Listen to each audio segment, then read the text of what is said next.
Hi again, Donna Reed from United Yoga Montreal, and today I'm going to show you a handstand built from a downward facing dog and walking the legs up the wall.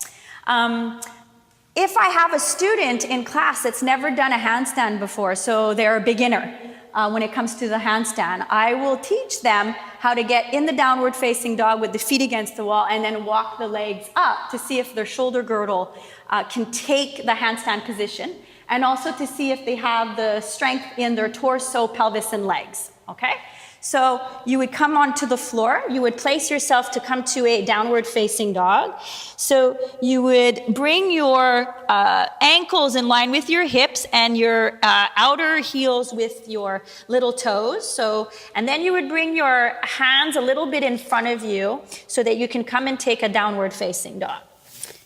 So you can see now that I have my feet against the wall, and if I'm able here to keep my hands stable and I'm able to lift my shoulder girdle towards my hips, then I would walk my hands a little bit closer, maybe one hand closer, okay? And then I would see if I can still lift my shoulder girdle towards my hips. And if I start to move my shoulders forward like this, then that's telling me that my shoulder girdle cannot take the action. So I would walk my hands more to the front again until I get that feeling that my shoulders are lifting up and that my pelvis is lifting up. Good?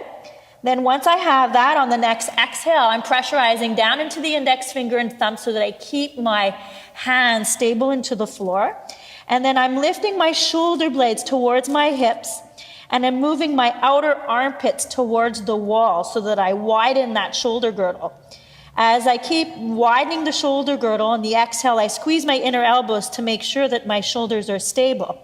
And then from there, I really work hard to not get away from that action, my shoulder girdle and in my hands. And then I start to walk my feet up the wall, all the way up. And then I find my plank position in my torso. So I move my tailbone towards the heels.